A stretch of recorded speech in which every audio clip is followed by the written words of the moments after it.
साथियों अगर आपका एग्जाम है एसएससी जीडी का, आप लोग चाहते हैं कि अंतिम रूप से आपका सिलेक्शन हो जाए एसएससी जीडी के एग्जाम में, तो ये 20 क्वेश्चंस हिंदी के और 20 क्वेश्चंस जीके जीएस के आपको जरूर देखना चाहिए। ये 40 क्वेश्चंस की क्लास है और मैं आपको बता देता हूं साथियों, 40 क्वेश्चंस मैंने पूरी सामान्य ज्ञान के और पूरी हिंदी के सिलेक्टेड क्वेश्चन लिए हैं। अगर इन 40 क्वेश्चंस को देख लेते हैं तो इसमें से कई सारे क्वेश्चंस आप अपनी रियल एग्जाम में देखेंगे। और एक तरीके से साथियों ये आपके लिए एक मॉक टेस्ट है। इन 20 क्वेश्चंस में से आपका टारगेट हिंदी के लिए 10 क्वेश्चंस का रहना चाहिए और सामान्य ज्ञान के 20 क्वेश्चंस में से आपका टारगेट 8 से 9 प्रश्नों का रहना चाहिए। चलिए तो क्लास आपकी शुरू हो चुकी है। बहुत ही तेजी के साथ प्रश्न यहाँ पर हम लोग देखेंगे। पहला प्रश्न आपकी स्क्रीन पर है, आपको बताना है कि साथियों निम्नलिखित में से शुद्ध वर्तनी वाला शब्द कौन सा है। देखिए जब हम लोग यहाँ पर प्रमाण लिखते हैं ना, तो कुछ इस प्रकार से साथियों प्रमाण लिखते हैं, लेकिन जब हम लोग साथियों क्या लिखते हैं, प्रामाणिक लिखते हैं, तो इस प्रकार से लिखते हैं प्रामाणिक। ये आपको ध्यान रखना है। आंसर आपका जाएगा ऑप्शन नंबर ए के साथ, यानी कि शुद्ध वर्तनी वाला शब्द कौन सा है, तो ऑप्शन नंबर बी वाला है, साधु माला घुमा रहा है। यहाँ पर साथियों अगर हम लोग बात करें ना, तो इसमें आपको बताना है साधु क्या माला घुमाई जाती है, माला घुमाई जाती है, माला क्या फेरी जाती है। साधु माला फेर रहा था ये सही होता, नचा रहा था ये भी गलत है, साधु माला फेंक रहा था ये भी गलत है, साधु माला चला रहा था ये भी गलत है, और साधु माला फेर रहा था ये आपका राइट आंसर हो जाएगा। और जिनका आंसर यहाँ पर ए है तो बिल्कुल करेक्ट है। अगर बात करें ना साथियों एसएससी जीडी की, तो एसएससी जीडी में जो हिंदी का सेक्शन है इसमें बहुत ज्यादा चैप्टर नहीं आना है, बहुत चंद चैप्टर हैं, मात्र कुछ चैप्टर हैं, वो उनसे ही क्वेश्चंस आपसे पूछे जाएंगे। और ये जो प्रीवियस यानी कि पिछली एसएससी जीडी की 3 भर्तियों का पूरी पूरी साथियों नॉलेज है, उसमें किस प्रकार के प्रश्न आपसे पूछे जा रहे थे। खाली जगह के बहुत प्रश्न आ रहे थे, विलोम के बहुत प्रश्न आ रहे थे, पर्यायवाची के बहुत प्रश्न आ रहे थे, गलत वाक्य को सही करने के बहुत प्रश्न आ रहे थे। तो उसी प्रकार का यहाँ पर मैं आपके लिए साथियों क्वेश्चंस लाया हूँ। तो यहाँ पर अगर बात करें ना साथियों, सरदार भगत सिंह ने फांसी पर चढ़ना पड़ा, तो ये कुछ वाक्य में आपको दिक्कत लग रही है, तो आपको यही बताना है साथियों इसमें से क्या दिक्कत है। देखिए सरदार भगत सिंह ने फांसी पर चढ़ना पड़ा, तो त्रुटि कहां पर है साथियों बताइए। चलिए सरदार भगत सिंह ने फांसी पर चढ़ना पड़ा, ये आपका त्रुटि वाला है। इसमें होना क्या चाहिए, सरदार भगत सिंह को, यानी कि ने की जगह अगर को आ जाता तो पूरा वाक्य आपका सही हो जाता। इसलिए जिनका आंसर यहाँ पर ऑप्शन नंबर सी है तो बिल्कुल करेक्ट है। उसके बाद देखिए कि सुमति का विलोम साथियों क्या होता है, आपसे पूछा जा रहा है, बताने की कोशिश कीजिए, बताइए। चलिए देखिए सुमति का विलोम जो होगा ना वो कुमति होगा, इसलिए आंसर आपका जाएगा ऑप्शन नंबर ए के साथ। भाई बहुत बढ़िया, वेरी गुड क्लास। उसके बाद देखिए पाव बारह होना, ये क्या है, ये एक मुहावरा है और इसका आपको अर्थ बताना होता है। पाव बारह होना, देखिए पाव किसे कहते हैं, आपने सुना होगा भाई पाव भर दूध दे दो। पाव भर का मतलब होता है 250 ग्राम, ठीक है। अब ये 12 हो गया, यानी कि 250 ग्राम 12 हो गया, तो इसलिए कहा जा सकता है पाव कोई चीज है और वो 12 हो गई है, तो इसलिए हम लोग कह सकते हैं खूब लाभ होना, बहुत ज्यादा फायदा होना, पाव 12 होना कहलाए। सभी दोस्तों की रिक्वायरमेंट पे एक बहुत बड़ा ऑफर लेके आ चुका हूँ मेरे दोस्त। इस प्रैक्टिस सेट के ऊपर आपके लिए एक ऐसा ऑफर है जहाँ से कि अब आपको ये प्रैक्टिस सेट लगाओगे और सबसे सस्ता प्रैक्टिस सेट मिलने वाला है आज तक के यूट्यूब के इतिहास में। दोस्त जो ऐसे जीडी के हमारे 15 प्रैक्टिस सेट की मैं सीरीज लेकर आया हूँ, उसके अंदर मैंने आपको कहा था मेरे भाई कि इन 15 प्रैक्टिस सेट जो आपके सामने हैं हमारे YouTube channel all exam class के ऊपर, जिससे आप कैसे प्राप्त कर सकते हो, तो ये व्हाट्सअप नंबर आपके सामने दिया है, इस पर मैसेज कीजिए। और ये प्रैक्टिस सेट जो आपको 300 रुपये मिलते हैं, उनकी मैंने प्राइस रखी थी गुण 50 रुपये। अब इनसे भी माइनस करके मेरे दोस्त मैंने कर दिया है 30 रुपये, मात्र 30 रुपये अंतिम दिनों में इस प्रैक्टिस सेट को आपको लगाने के लिए। गुण 50 से भी माइनस करके, क्योंकि बहुत सारे बच्चों का कमेंट आ रहा है सर हम इतना पैसा पे नहीं कर पा रहे हैं, पास पैसे नहीं है, तो उसके लिए मैंने मात्र 30 रुपये कर दिए हैं और 15 प्रैक्टिस सेट मिल रहे हैं, यानी 2 रुपये में एक प्रैक्टिस सेट जरूर लगाना चाहिए अगर सिलेक्शन चाहिए, क्योंकि 70% कोर्स इस प्रैक्टिस सेट से ही मिलने वाला है आपको। तो देखते हैं कितने बच्चे लगाते हैं, बढ़ते हैं ट्यूशन की ओर मेरे भाई। जाता है। ऐसे ट्रिक से हम लोग कुछ याद कर सकते हैं। निम्नलिखित में से शुद्ध वर्तनी वाला शब्द और वर्तनी से संबंधित हर एक शिफ्ट में समझ लीजिए 3 से 4 क्वेश्चंस आपसे पूछे जा रहे थे एसएससी जीडी के एग्जाम में। तो साथियों, एसएससी जीडी का अगर आपका एग्जाम लगा हुआ है तो चैनल को आप सभी लोग सब्सक्राइब कर लीजिए और बेल आइकन पर क्लिक कर लीजिए, क्योंकि साथियों एग्जाम से रिलेटिव जो कंटेंट इस बार पूछा जाएगा वो आपको इसी चैनल के माध्यम से दिया जाएगा। ये समझ लीजिए बिल्कुल रियल प्रश्न पत्र जैसा मैं आपको पढ़ाने वाला हूँ। देखिए, हासिल होता है तो हासिल नहीं होता है, हासिल भी नहीं होता है, हासिल होता है, बिल्कुल हासिल होता है। मुझे ये चीज हासिल करना है, बोला जाता है ना कि मैं तो ये चीज हासिल करके रहूंगा। तो वही आपसे पूछा जा रहा है कौन सा शब्द की वर्तनी सही है, तो ऑप्शन नंबर सी वाले की सही। इस पे वर्तनी कहते हैं स्पेलिंग को, ठीक है ना, इंग्लिश में कहते हैं स्पेलिंग और स्पेलिंग को हिंदी में कहते हैं वर्तनी। उसके बाद देखिए, इसमें से आपसे पूछा जा रहा है कि वह भीख गुजर करता है, तो खाली जगह में कौन सा शब्द आ जाएगा बिल्कुल सही तरीके से, ये आपसे पूछा जा रहा है। वह भीख फेंक कर गुजर करता है तो नहीं, वह भीख देकर गुजर करता है तो नहीं, वह भीख बांट कर गुजर करता है तो नहीं, वह भीख मांग कर गुजर करता है, ठीक है ना। इसलिए आंसर आपका ऑप्शन नंबर अगर है डी तो बिल्कुल करेक्ट है। अस्वीकार मतलब होता है साथियों डिनाई करना, मना कर देना। अब इसका विलोम क्या हो जाएगा, स्वीकार करना इसका विलोम हो जाएगा। अब यहाँ पर स्वीकार करना तो लिखा हुआ नहीं है ना, इसलिए साथियों स्वीकार करने को हम लोग अंगीकार करना भी कहते हैं। ये बात आप सभी लोगों को याद रखना है। अगर स्वीकार ऑप्शन में होता तो स्वीकार लगा देते। अब ये भी आपको ध्यान रखना है कि स्वीकार मतलब अंगीकार मतलब क्या होता है, अंगीकार मतलब होता है साथियों स्वीकार करना, ठीक है ना। ये बात भी आपको ध्यान रखना है। उसके बाद देखिए, तीर का पर्यायवाची आपसे पूछा जा रहा है, बताइए। तो तीर के पर्यायवाची की जब हम बात करते हैं साथियों, तो तीर के बहुत सारे पर्यायवाची हैं। तीर को हम लोग क्या कहते हैं, बाण भी कहते हैं, तीर को शिलीमुख भी कहते हैं, तीर को नाराज भी कहते हैं और तीर को शर भी कहते हैं। इस प्रकार आंसर आपका जाएगा ऑप्शन नंबर बी के साथ। उसके बाद देखिए अगले नंबर का प्रश्न कि जिसके मन में दया का अभाव हो। देखिए, अभाव किसे कहा जाएगा, मान लीजिए, ठीक है, मान लीजिए किसी चीज की कमी है और ऐसी कमी है कि 100% कमी है। भाई कैसी कमी है, 100% कमी है, तो उसको कहा जाएगा अभाव कहा जाएगा। जिसके मन में दया की कमी हो और कितनी कमी हो, 100% हो, यानी कि जिसके मन में दया हो ही नहीं, उसको क्या कहा जाएगा, ये आपसे साथियों पूछा जा रहा है। तो उसको निर्दय कहेंगे। एक शब्द आपसे पूछा जाता है कि बताइए निर्दय सही शब्द है या निर्दयी सही शब्द है। तो निर्दयी कोई शब्द नहीं होता है, निर्दय होता है, ये आपको ध्यान रखना है। आंसर आपका जाएगा ऑप्शन नंबर डी के साथ। उसके बाद देखिए, सही वर्तनी वाले शब्द का आपको चयन करना है। देखिए साथियों, अगर एसएससी जीडी में आपको हिंदी के सेक्शन में क्या करना है साथियों, 20/20 करना है, तो ये समझ लीजिए बहुत आराम से 20/20 हो जाएगा, ऐसी कोई बहुत बड़ी बात नहीं है। लेकिन आपको डेली इस चैनल से जितने भी क्वेश्चंस दिए जाएंगे, डेली 20 क्वेश्चंस दिए जाएंगे और वो 20 क्वेश्चंस पूरी हिंदी पर आधारित होंगे, यानी कि पूरी हिंदी का पूरा ज्ञान हम लोग ले लेंगे, संपूर्ण निचोड़ हम लोग ले लेंगे। जो सबसे हिंदी के टॉप 20 क्वेश्चंस बनते हैं वो हम लोग ले लेंगे और ऐसे आपका आराम से एग्जाम निकल जाएगा। बहुत ज्यादा नहीं पढ़ना है, बहुत कम भी नहीं पढ़ना है, दरमियानी आपको पढ़ना है कि जिससे आपका एग्जाम निकल जाए। जिस पोस्ट के लिए आप अप्लाई करना चाहते हो तो इसको फर्स्ट प्रेफरेंस आपको देना है। देखिए, अगर बात करें सही वर्तनी आपसे पूछी जा रही है, तो सही वर्तनी की अगर बात करें तो यहाँ पर साथियों देखिए ये लिखा हुआ है दशहरा। दशहरा नहीं होता है, क्या होता है, दशहरा होता है, ठीक है ना। तो ये बात आपको ध्यान रखना है। ये कार्यक्रम लिखा हुआ है, बल्कि होता क्या है, कार्यक्रम होता है। कार्य हो गया और ये आपका हो गया, क्रम हो गया। अगर यहाँ पर लिखा हुआ है जवाब, जवाब नहीं होता है साथियों, क्या होता है, जवाब होता है, ठीक है ना, जवाब होता है। तो अब बचा क्या, बचा ऑप्शन नंबर ए आराधना। यहाँ पर जो लिखा हुआ है बिल्कुल सही लिखा हुआ है, यानी कि इसकी बिल्कुल शुद्ध वर्तनी है, सही वर्तनी है। कठिनाई से होने वाले कार्य को हम लोग क्या कह सकते हैं, बताइए। चलिए भाई,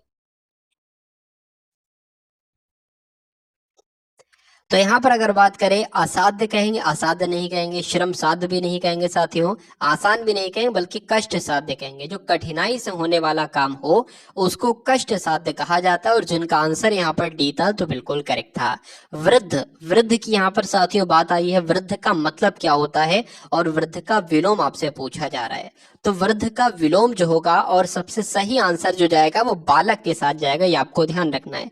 देखिए यहाँ पर साथियों अगर बात करें ना, वृद्ध युवक का भी विलोम होता है। ऐसी बात नहीं है, अगर यहाँ पर बालक ना लिखा होता, युवक लिखा होता तो युवक आप लोग लगा देते, ठीक है ना। तो युवक का विलोम वृद्ध भी होता है, या वृद्ध का विलोम युवक भी होता है, और युवक का विलोम बुढ़ा भी कह सकते हैं हम लोग, ठीक है। किशोर की अगर विलोम की बात करें तो किशोर का विलोम युवा भी होता है। लेकिन इसका जो सबसे सटीक उत्तर जाएगा इस प्रश्न का, वो ऑप्शन नंबर सी के साथ जाएगा, जिसका जन्म शरीर से हुआ हो। क्या? जिसका जन्म शरीर से हुआ हो, उसके बारे में आपसे पूछा जा रहा है, उसको क्या कहा जाता है, बताइए। चलिए देखिए, अगर बात करें, दो तरह के होते हैं, कुछ जीव अंडे देते हैं और कुछ जीव बच्चे देते हैं, ठीक है ना। आपको ध्यान रखना है कि जो जीव बच्चे देंगे, अंडे नहीं, जो जीव बच्चे देंगे उनके कान हमेशा बाहर की तरफ निकले होंगे। अगर बात करें साथियों इंसान की, वो भी एक जीव है, तो वो अंडे नहीं देता, वो बच्चे देता है, मतलब औरत एक, तो उसके कान बाहर की तरफ निकले होंगे। कुत्ते की अगर बात करें, कुत्ता अंडे नहीं देता है, बच्चे देता है, उसके भी कान बाहर की तरफ निकले होंगे। सुअर की अगर बात करें, सुअर भी क्या देता है साथियों, बच्चे देता है, अंडे नहीं देता है, तो उसके भी कान बाहर की तरफ निकले होंगे। अगर बात करें मुर्गी की, तो मुर्गी अंडे देती है, इसलिए उसके कान अंदर की तरफ। तो ये एक ट्रिक है, आप लोग याद कर सकते हैं कि जो भी बच्चे देता है उसके कान बाहर की तरफ निकले होंगे, और जो अंडे देता है उसके कान अंदर की तरफ होंगे। ये बात आपको ध्यान रखना है। तो इस प्रश्न से मुझे याद आ गया कि जिसका जन्म शरीर से साथियों हुआ हो उसको पिंडज कहा जाएगा। ये बात आपको साथियों ध्यान रखना है। चलिए अब उसके बाद देखिए, नेक्स्ट नंबर का प्रश्न है कि विद्वान का पर्यायवाची साथियों क्या होता है, बताने की कोशिश कीजिए। विद्वान किसे कहा जाता है, एक बार बताने की कोशिश कीजिए। विद्वान, हम लोग विद्वान के पर्यायवाची पंडित भी होता है, जो विवेकी होता है या बहुत ज्ञानवान होता है उसको भी हम लोग कह सकते हैं, ठीक है। मनीषी भी मतलब क्या होता है, विद्वान ही होता है। इसलिए सही उत्तर आपका जो जाएगा वो ऑप्शन नंबर सी के साथ जाएगा। ऋषि क्या होता है, ऋषि का पर्यायवाची मुनि हो जाएगा, कहते नहीं है ऋषि है, मुनि है, या महात्मा है, ये भी हम लोग कह सकते हैं, ठीक है ना। चलिए उसके बाद देखिए कि रिक्त स्थान की पूर्ति के लिए सबसे उपयुक्त शब्द का आपको करना है चयन और बताना है इसका राइट आंसर क्या हो सकता है। तो चिड़िया क्या मिमियाती है, तो मैंने तो नहीं सही सुना है मिमियाते हुए। चिड़िया चहचहाती है, तो बिल्कुल सही, चिड़िया हमेशा चहचहाएंगी, दहाड़ती नहीं है, भौंकती नहीं है, मिमियाती नहीं, इसलिए आंसर आपका ऑप्शन नंबर बी है। विवाद का विलोम क्या होता है साथियों, ये आपसे पूछा जा रहा है, बताने की कोशिश कीजिए।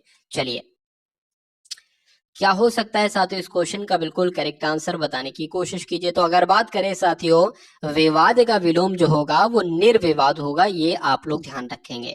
अच्छा, प्रतिवाद का विलोम क्या होगा, प्रतिवाद का विलोम जो होगा वो वाद होगा, ठीक है ना, ये भी आप लोग ध्यान रखेंगे। तो क्या होता है साथियों, देखिए विवाद के दो विलोम बनते हैं। एक तो विवाद का आपको ध्यान रखना है, निर्विवाद भी हो सकता है और निर्विरोध भी हो सकता है। क्या, निर्विरोध और निर्विवाद, ये दो शब्द आपको ध्यान रखना है।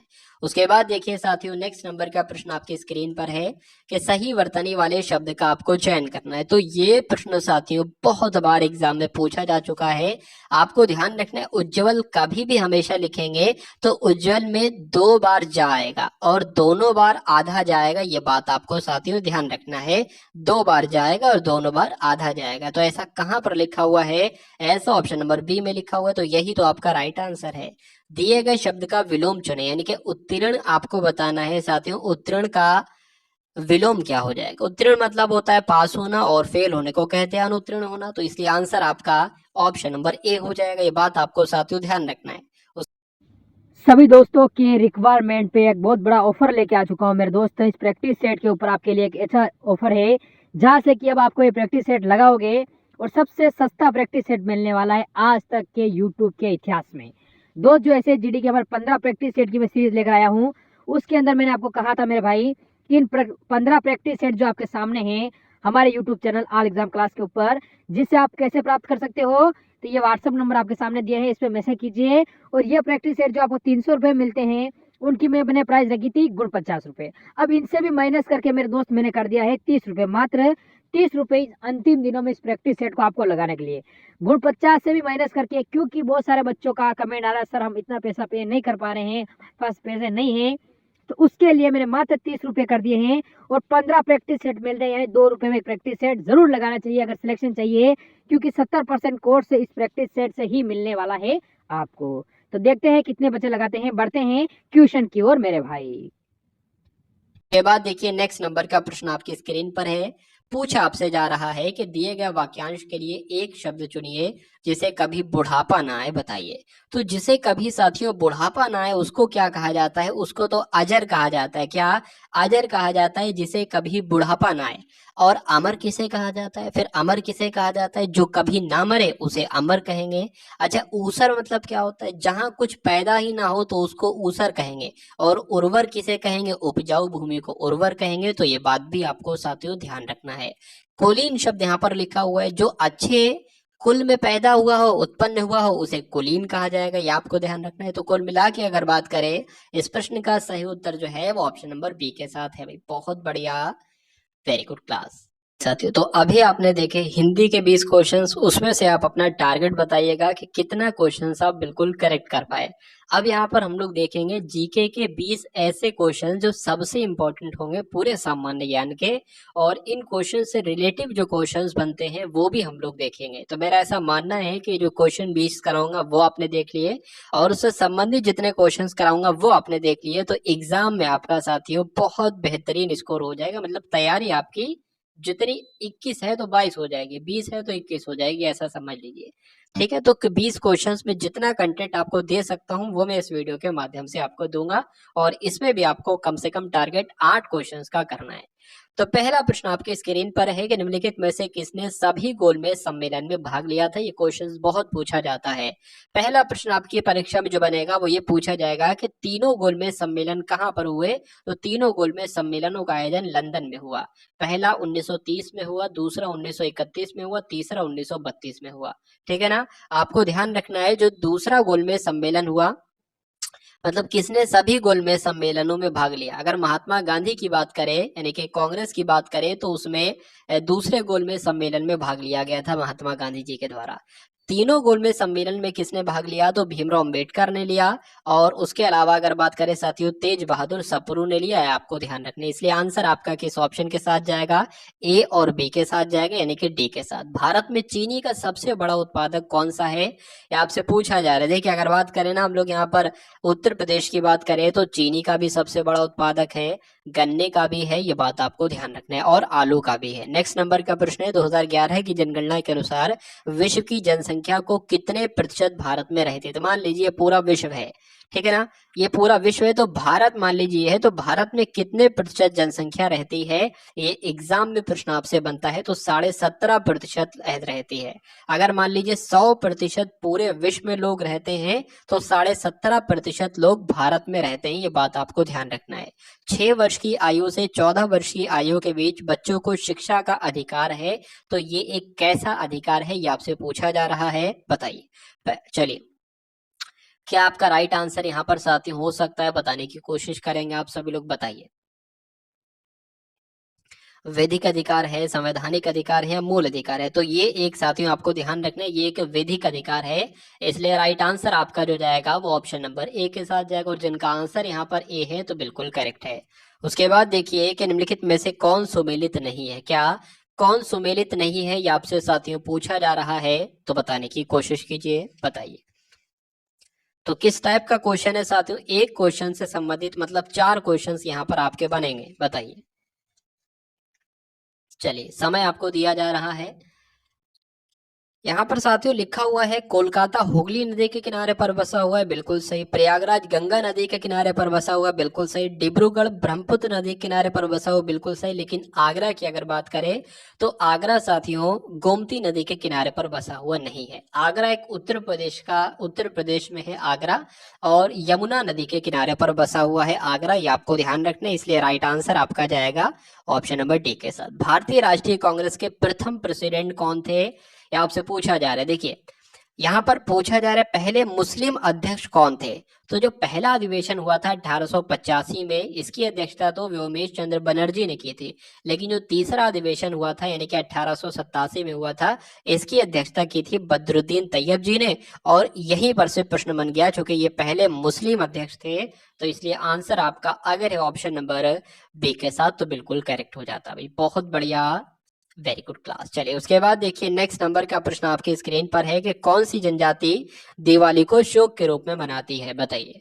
तो एक ऐसी जनजाति की अगर बात करें तो थारू जनजाति एक ऐसी जनजाति है तो जो दीपावली को शोक के रूप में मनाती है, ये आपको ध्यान रखना है। एक प्रश्न और आपसे पूछा जाता है कि गारो, जो गारो जनजाति है ना, पूछा आपसे ये जाता है कि गारो जनजाति कहाँ पर पाई जाती है, तो मेघालय में साथियों गारो जनजाति पाई जाती है। भील जनजाति कहाँ पर पाई जाती है, तो मध्य प्रदेश में पाई जाती है।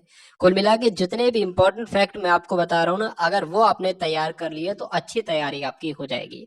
मात्र एक मुट्ठी बाजरे के चक्कर में मैंने अपना साम्राज्य खो दिया, इस कथन को आप किस मध्यकालीन शासक से संबंधित करेंगे, बताइए। तो किससे करेंगे साथियों, क्या होगा इस प्रश्न का बिल्कुल सही जवाब, तो शेरशाह सूरी अगर आपका उत्तर है साथियों तो बिल्कुल करेक्ट है।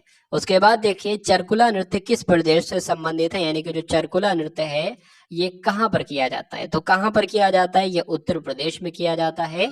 इसलिए सही उत्तर आपका जाएगा ऑप्शन नंबर बी के साथ, और जिनका आंसर बी है तो बिल्कुल करेक्ट है। अगर बात करें साथियों ये जो लठमार होली होती है ये कहाँ पर की जाती है, बरसाना में की जाती है। बरसाना कहाँ पर है, मथुरा में है। लठमार दिवाली नृत्य कहाँ पर किया जाता है, तो बुंदेलखंड में किया जाता है। ये दोनों इंपॉर्टेंट पॉइंट आप लोगों ने ध्यान रखना है साथियों। उसके बाद देखिए भारत में प्रथम पंचवर्षीय योजना की शुरुआत साथियों कब हुई थी, देखिए जो पंचवर्षीय योजना थी ना, इसकी शुरुआत योजना आयोग के द्वारा की जाती थी पहले 1951 में सबसे पहले पहली पंचवर्षीय योजना जो है वो शुरू की गई थी, ठीक है ना। अब अगर योजना आयोग की जगह पर बात करें तो नीति आयोग है, और नीति आयोग के अध्यक्ष कौन होते हैं, प्रधानमंत्री होते हैं, जो कि नरेंद्र मोदी जी हैं, ठीक है ना। तो कब शुरू की गई थी साथी, 1951 में शुरू की गई थी, आपको ध्यान रखना है 51 से 56 तक। नीली क्रांति किससे संबंधित है, या आपसे पूछा जा रहा है, बताने की कोशिश कीजिए, बताइए। चलिए देखिए क्वेश्चन आपसे पूछा जाता है कि नीली क्रांति के जनक कौन है, तो दो नाम यहाँ पर आपको ध्यान रखना है, एक तो हीरालाल चौधरी का और एक अरुण कृष्णन का। ये दो नाम आपको ध्यान रखने, ये दोनों नीली क्रांति के जनक कहलाए जाते हैं। अगर बात करें नीली क्रांति किससे संबंधित है, तो मत्स्य पालन से संबंधित है, मतलब मछली उत्पादन से संबंधित है। तो इसलिए आंसर आपका किस ऑप्शन के साथ जाएगा, ऑप्शन नंबर बी के साथ जाएगा। उसके बाद देखिए निम्नलिखित में से कौन सी नदी डेल्टा बनाती है, बताइए कौन सी नदी डेल्टा बनाती है, बताइए। चलिए चलिए भाई साहब देखिए अगर बात करें एस्चुअरी कौन सी नदियां बनाती हैं, तो नर्मदा नदी, ताप्ती नदी, ये क्या बनाती हैं, ये एस्चुअरी बनाती हैं, आपको ध्यान रखना है, ठीक है। तो इस क्वेश्चन का राइट आंसर साथियों आपका क्या हो सकता है, ये आपको बताना है, तो बताने की कोशिश कीजिए आप सभी लोग, बताइए भाई। दो नदियां आपको ध्यान रखना, नर्मदा और ताप्ती, ये एस्चुअरी बनाती हैं, डेल्टा नहीं बनाती हैं, ठीक है। तो इस क्वेश्चन का राइट आंसर आपका जो होगा साथियों ऑप्शन नंबर सी के साथ जाएगी, यानी कि गंगा नदी जो है वो डेल्टा बनाती है। उसके बाद देखिए भूकंप की तीव्रता किस उपकरण द्वारा मापी जाती है, बताने की कोशिश कीजिए, बताइए। साथियों चैनल को सब्सक्राइब कर लीजिए, तुरंत सब्सक्राइब कर लीजिए, क्योंकि ये समझ लीजिए एग्जाम से संबंधित जो कंटेंट आपको यहाँ दिया जाता रहेगा वह अदर किसी चैनल के माध्यम से नहीं दिया जाता रहेगा। तो भूकंप की तीव्रता तो साथियों सिस्मोग्राफ के द्वारा मापी जाती है, इसलिए आंसर आपका ऑप्शन नंबर बी हो जाता है। भारत में कर्क रेखा कितने राज्यों से होकर गुजरती है, तो कितने राज्यों से होकर गुजरती है, 8 राज्यों से होकर गुजरती है। जनगणना के अनुसार उत्तर प्रदेश के किस जिले में सबसे कम साक्षरता थी, बताइए। तो ऐसा कौन सा जिला था जहां पर सबसे कम साक्षरता थी, आपसे पूछा जा रहा है, बताइए। तो श्रावस्ती की अगर बात करें साथियों सबसे कम साक्षरता थी श्रावस्ती में, और सबसे अधिक साक्षरता जो थी वो गौतम बुद्ध नगर में थी। उसके बाद देखिए अंतरराष्ट्रीय न्यायालय की स्थापना साथियों कब की गई थी, आपसे पूछा जा रहा है। तो अंतरराष्ट्रीय न्यायालय की स्थापना 1945 में की गई थी, ये बात आपको ध्यान रखना है, और इसका मुख्यालय कहाँ पर है, नीदरलैंड के द हेग में है। भारत के प्रथम अंतरिक्ष यात्री कौन थे, बताने की कोशिश कीजिए, बताइए। देखिए जो भारत के प्रथम अंतरिक्ष यात्री है ना वो राकेश शर्मा है। अगर पूछा जाए विश्व के ये कौन से नंबर के अंतरिक्ष यात्री थे, तो आपको ध्यान रखना है साथियों 138वें नंबर के थे, यानी कि 137 लोग इनसे पहले जा चुके थे अंतरिक्ष में, पहला पॉइंट आपको ध्यान रखना है। अच्छा ये कहाँ के थे, तो ये पंजाब के रहने वाले थे, ये भी आपको ध्यान रखना है। तो इस तरह साथियों हम लोगों ने कुल मिला के 40 क्वेश्चंस देखे, 20 क्वेश्चंस हिंदी के, 20 क्वेश्चंस जीके के। एक प्लेलिस्ट मैंने आपके लिए तैयार की गई है जिसमें लगभग 3 क्लासेस अभी हैं।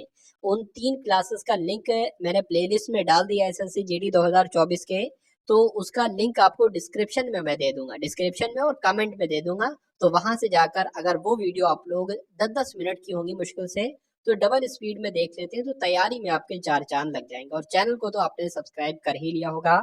एक गुजारिश आपसे ये है कि इस वीडियो को भी एक बार अगर शेयर कर देते हैं तो आपका बड़ा एहसान हो जाएगा साथियों।